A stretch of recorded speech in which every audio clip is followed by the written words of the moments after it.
정혜는 철호를 만나 가정을 꾸렸지만 행복한 시간은 오래가지 못했다.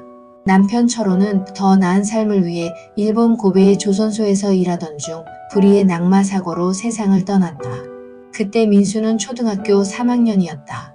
철호는 가족과 함께하고 싶었지만 생활을 위해 일본으로 떠나야만 했고 결국 돌아오지 못했다.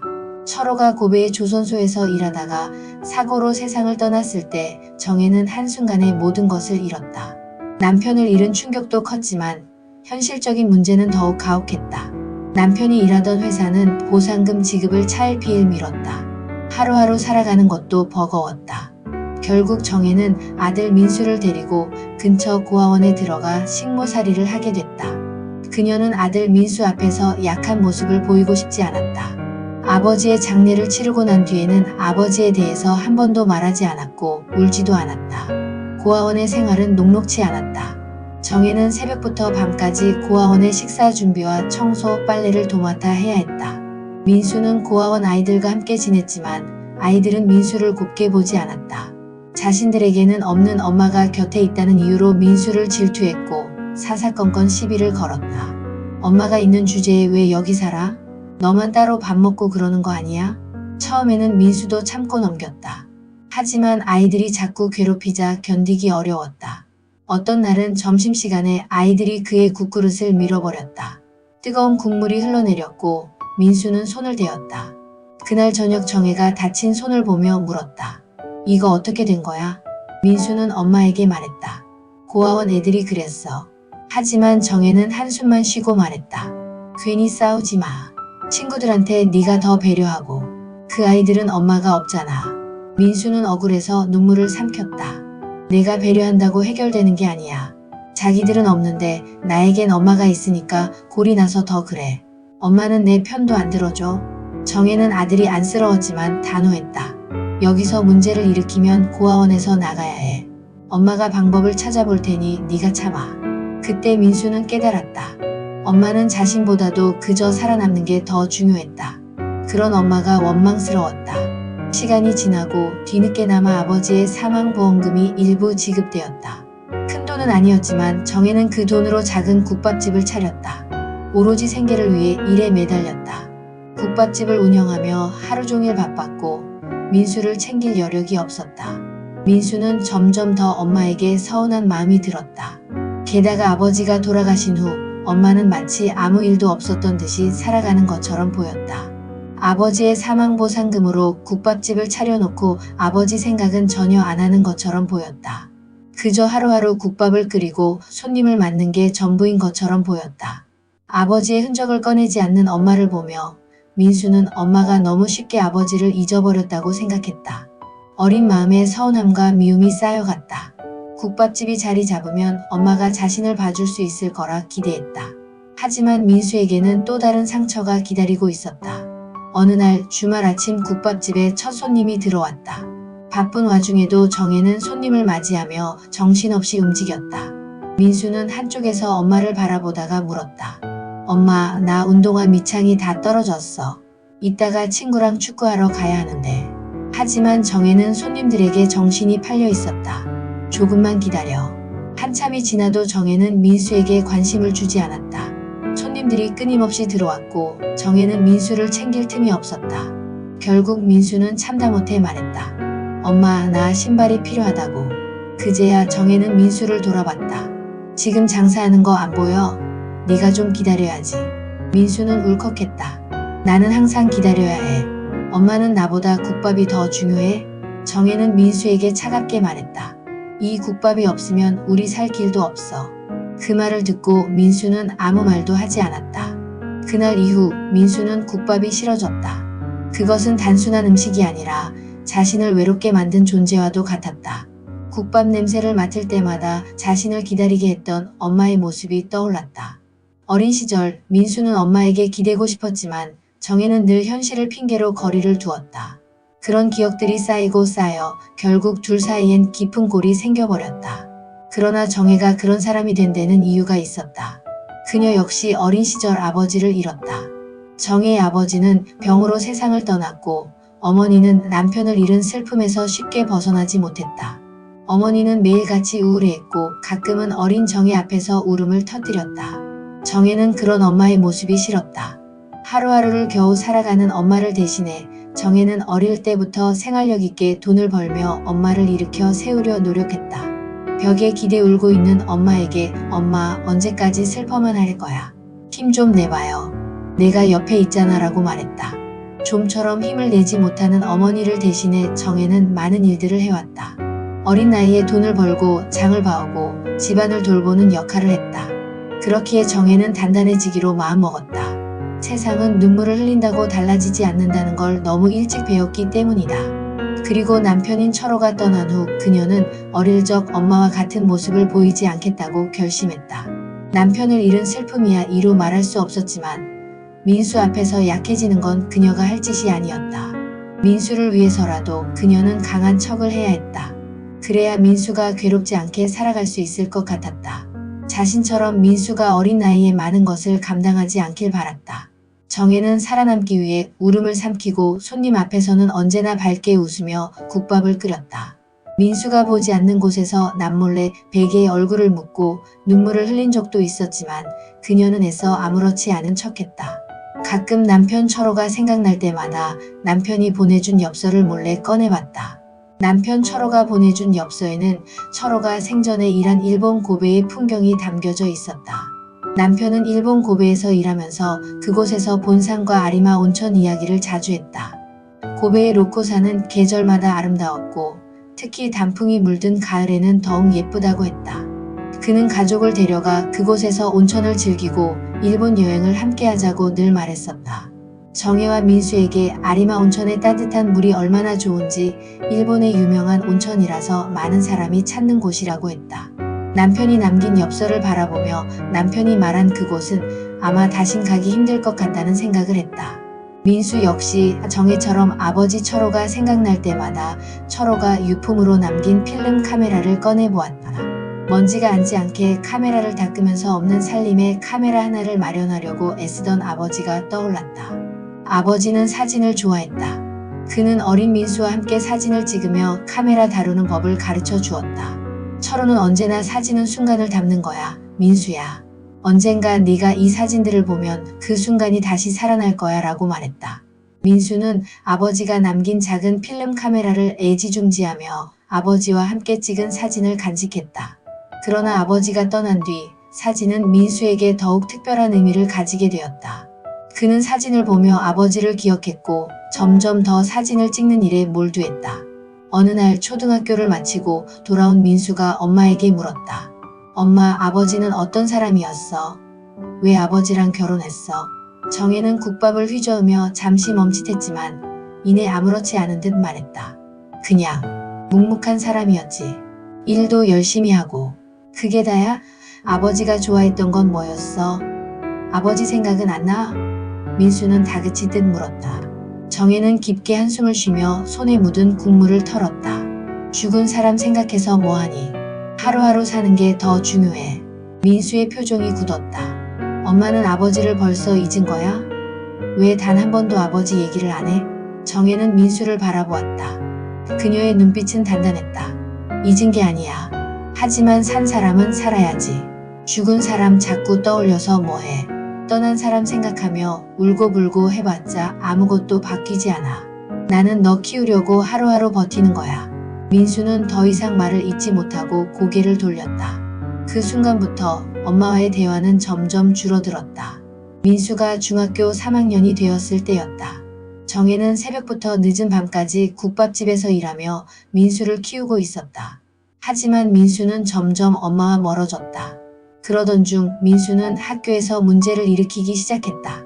어느 날 학교에서 전화가 왔다. 민수 어머님, 민수가 친구와 학교 복도에서 크게 싸웠어요. 지금 학교로 와주셔야겠어요. 정혜는 허겁지겁 학교로 달려갔다. 교무실에서 민수를 보자 정혜는 화가 났지만 선생님 앞이라 꾹 참았다. 대체 무슨 일이야? 민수는 뻔뻔하게 대꾸했다. 그냥 기분 나쁘게 쳐다보고 시비를 걸어서 한 대 때린 거야. 한 대? 선생님이 한숨을 쉬며 말했다. 상대 애가 코피가 났어. 아무리 화가 났어도 말로 해야지 주먹을 휘두르면 안 돼. 정혜는 얼굴이 하얘졌다. 민수야, 왜 그랬어? 그냥 다 짜증나서. 정혜는 더 이상 말을 잇지 못했다. 다친 친구와 친구 어머니에게 여러 차례 사과를 한 뒤에야 그 일은 일단락이 되었다. 정혜는 열심히 살아왔지만 아들은 점점 더 자신에게서 멀어지고 있었다. 고등학교 2학년이 되면서 민수는 친구들과 어울리는 시간이 늘었고 엄마의 잔소리가 부담스러웠다. 어느 날 정혜는 늦게까지 가게에서 일하고 돌아왔는데 민수가 집에 없었다. 책가방도 그대로였다. 전화도 받지 않았다. 불안한 마음에 이모와 함께 동네를 찾아다녔다. 새벽 2시가 되어서야 민수가 친구들과 PC방에서 나온 것을 발견했다. 민수야, 정혜가 소리쳤다. 하지만 민수는 짜증난 얼굴로 대꾸했다. 왜 소리 질러? 나 그냥 놀다 온 건데. 너 이 시간까지 어디 있었어? 엄마는 신경도 안 쓰잖아. 내가 집에 있든 없든. 그 말에 정혜는 충격을 받았다. 그게 무슨 말이야?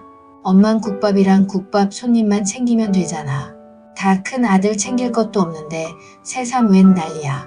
정혜는 말문이 막혔다. 가게를 하면서 제대로 민수를 챙기지 못한 게 사실이었다. 하지만 그 말을 듣는 순간 정혜는 마음이 먹먹해졌다. 어느 날 정혜는 국밥집에서 일을 하다 지쳐서 민수에게 말했다. 민수야, 엄마 좀 쉬고 싶은데 오늘 가게 일 좀 도와줄래? 그러자 민수는 싸늘하게 대답했다. 내가 왜? 엄마 국밥집에서 죽을 때까지 일할 거잖아. 정혜는 충격을 받았다. 그게 무슨 말이야? 엄마는 국밥밖에 모르잖아. 그러니까 평생 거기서 살아. 그 말에 정혜는 말없이 주저앉았다. 민수의 마음이 저만큼 멀어져 있었다. 이렇게 어릴 때부터 조금씩 쌓인 오해와 원망이 그들의 관계를 더욱 소원하게 만들고 있었다. 고등학교를 졸업하자마자 민수는 스튜디오에 취직했다. 처음에는 단순한 보조로 시작했지만 차츰 사진 기술을 배우며 돈을 모았다. 그러나 혼자 살아갈 만큼 충분한 돈이 없었다. 하루빨리 엄마와 국밥집으로부터 멀어지고 싶었다. 결국 그는 엄마에게 돈을 요구했다. 엄마, 나 이제 독립할 거야. 정혜는 국밥집에서 설거지를 하다 멈춰 서서 민수를 바라봤다. 뭐? 집 나가서 살겠다고. 보증금이 필요해. 정혜는 숟가락을 내려놓으며 천천히 물었다. 너 갑자기 무슨 소리야? 어디서 살겠다고? 엄마랑 같이 사는 거 이제 지긋지긋해. 민수는 딱 잘라 말했다. 하루하루 싸우고 얼굴 마주치는 것도 힘들어. 그냥 떨어져 살자. 정혜는 숨을 삼켰다. 아들이 독립을 하고 싶어 한다는 건 이해했지만 이렇게까지 냉정하게 말할 줄은 몰랐다. 너 돈 모으고 있는 거 아니었어? 모았지. 그런데 부족해. 엄마가 좀 보태줘. 정혜는 서운한 마음이 들었다. 평생을 아들만 바라보고 살아왔는데 아들은 이제 엄마가 짐이라는 듯이 말했다. 민수야, 엄마가 너한테 짐이야? 짐보다는 감옥이야. 엄마랑 같이 사는 게 감옥 같아. 민수는 한숨을 쉬며 덧붙였다. 이제 서로 좀 멀어지자. 엄마도 편해질 거야.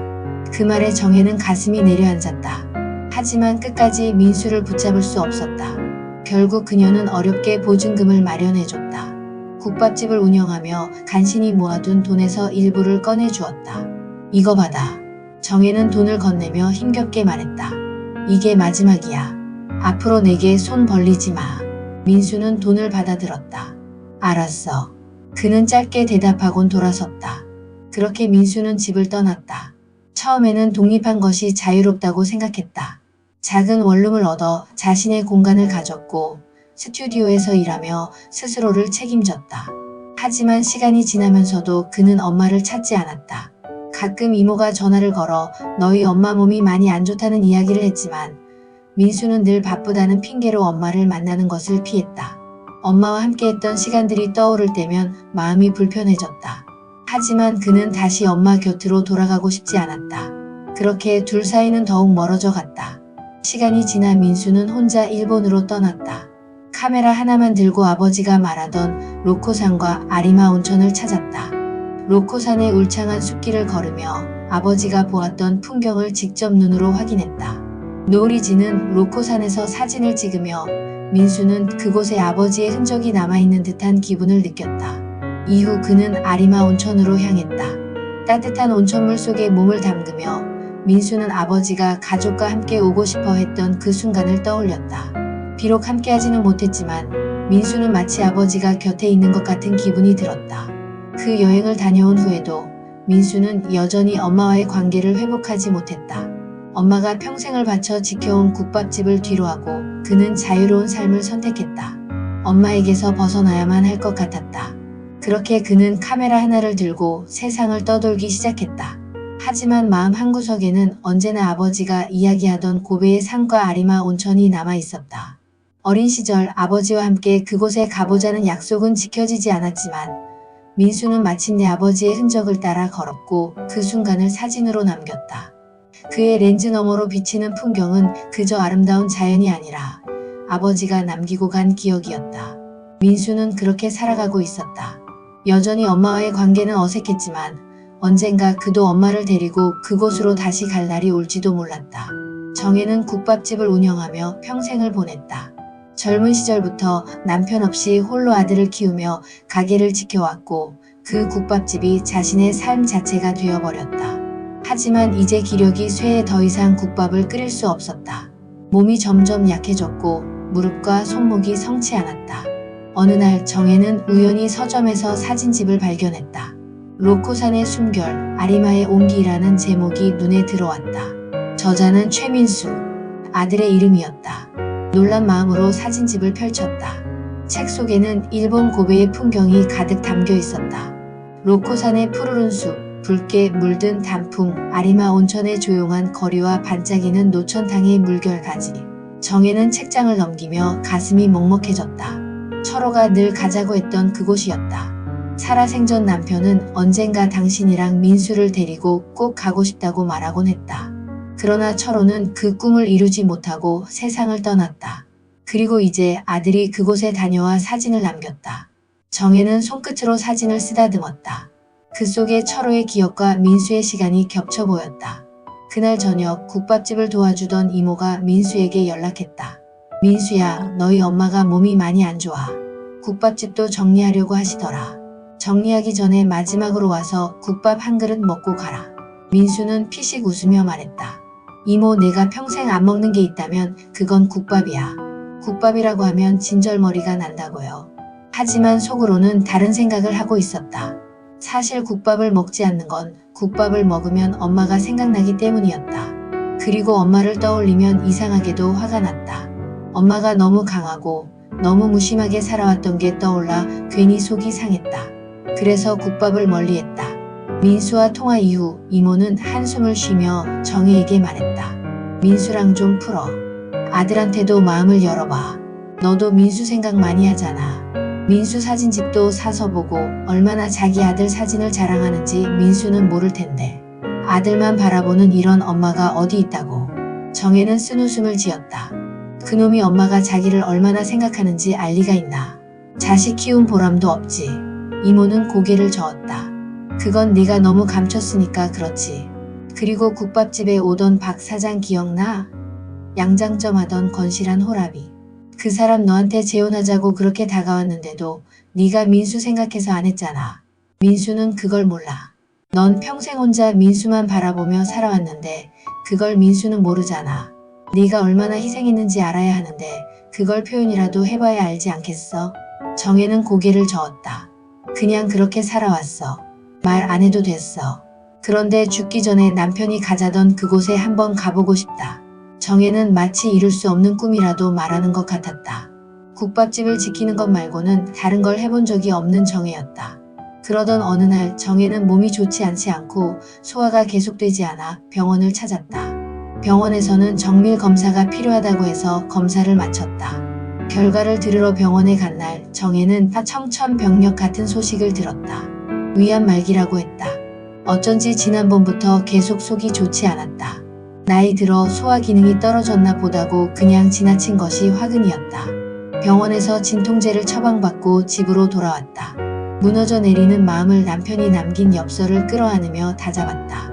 정혜는 암이라고 해서 바로 죽거나 하진 않으니까 시간이 좀 남아있다고 생각했다. 정혜는 얼마 남지 않은 시간에 가장 하고 싶었던 일을 하기로 마음먹었다. 정혜는 국밥집 일에 손을 떼기로 했다. 오랜 시간 동안 함께 해준 이모에게 국밥집을 넘겼다. 그리고 아들에게는 짐이 되지 않기 위해 요양원에 들어갈 생각을 했다. 그러나 요양원에 가기 전에 마지막으로 일본에 가서 남편 철호가 말했던 그 온천에 가고 싶었다. 그러나 살면서 한 번도 해외여행을 가본 적이 없는 정혜로서는 어떻게 준비해서 가야 할지 막막했다. 아들 민수라면 쉽게 자신을 데려갈 수 있을 것 같았다. 정혜는 아들 민수에게 부탁하고 싶었지만 오랜 세월 쌓인 거리감 때문에 쉽사리 말을 꺼낼 수 없었다. 민수 역시 엄마와의 관계가 틀어진 채로 살아왔고 선뜻 엄마의 부탁을 들어줄 마음이 없었다. 그런 그를 설득한 것은 국밥집을 함께 운영하며 곁에서 도와주던 이모였다. 민수야, 내 엄마가 몸이 많이 안 좋아. 이번이 마지막이 될지도 몰라. 마지막 소원이라도 들어줘야 하지 않겠니? 민수는 애써 외면하며 대꾸했다. 평생 아버지 잊은 것처럼 살더니 왜 죽을 때 다 돼서야 아버지를 찾는 거야? 원망이 섞인 말이었다. 민수의 말에 한순간께 이모는 말을 이었다. 내 엄마 요양원에 들어갈 생각도 하고 계신다. 하지만 그 전에 너랑 일본 여행을 가고 싶어 하셔. 요양원 문제도 네가 가서 엄마랑 잘 상의해봐. 너희 모자 사이 이대로 괜찮겠어? 엄마가 그렇게 홀로 돌아가셔도 너 정말 상관없냐고. 이모의 말에 민수는 고민에 빠졌다. 가을의 막바지라 곧 겨울이 다가오고 있었다. 날이 더 추워지면 일본 온천 여행은 히트쇼크로 나이 든 사람에게는 위험할 수 있었다. 내년에 봄이 오고 좀 더 날이 따뜻해지면 가는 게 어떨까 하는 생각이 들었다. 하지만 국밥집 이모가 엄마의 건강 상태가 날이 갈수록 좋지 않다는 말이 마음에 걸렸다. 시간을 지체하다가 여행을 아예 갈 수 없는 때가 올지도 모른다는 생각이 들었다. 어쩌면 지금이 바로 엄마와 여행할 수 있는 마지막 기회가 될 수도 있었다. 결심이 서자 민수는 일본 여행을 준비했다. 민수는 오랜만에 엄마와 함께하는 시간이 어색했다. 하지만 이 여행이 마지막일지도 모른다는 생각에 조용히 엄마를 챙겼다. 몸이 안 좋은 엄마가 일본에서 쓰러지기라도 하면 낭패였다. 아버지도 엄마도 둘 다 일본에서 돌아가시게 될까봐 그것만은 피하고 싶었다. 로코산을 오르던 중 정혜는 점점 지쳐갔고 민수는 결국 엄마를 업고 산길을 걸었다. 너도 힘들 텐데 나까지 업고 괜찮겠어? 정혜가 힘없는 목소리로 물었다. 여기서 쓰러지면 나만 고생이야. 그냥 아무 말 말고 업혀. 민수가 짧게 대답했다. 민수는 아리마 온천 마을에서도 가장 시설 좋고 따뜻한 곳으로 숙박을 잡았다. 하지만 민수는 온천에 들어가지 않고 엄마 혼자 온천 욕을 하러 갔다. 민수는 숙소에서 조용히 기다렸다. 정혜가 온천을 다녀온 후 엄마의 상태를 살폈다.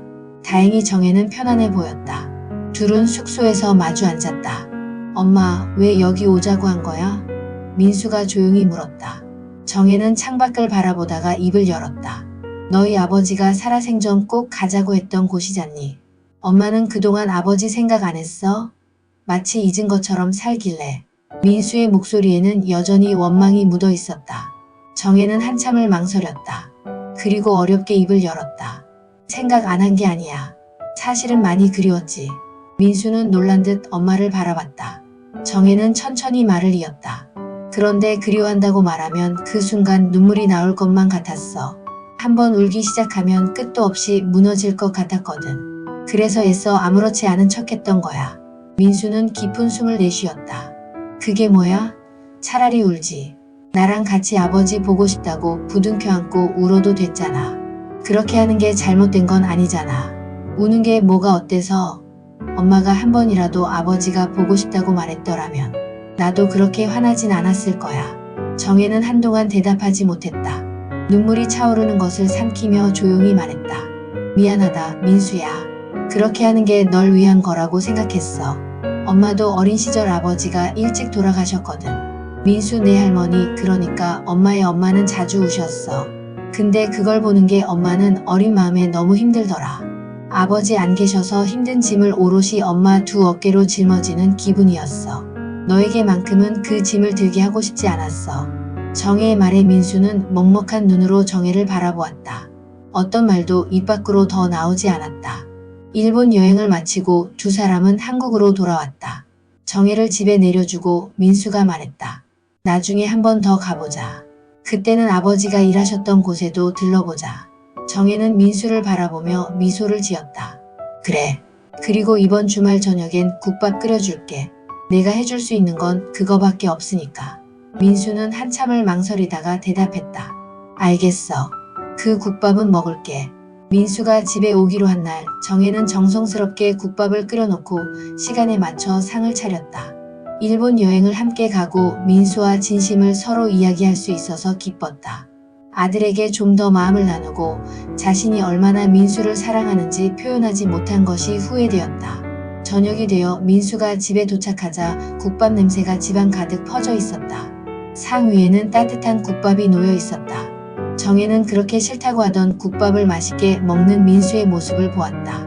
아들은 국밥을 먹으며 말했다. 이모한테 들었어. 엄마 요양원 들어가려고 했다며?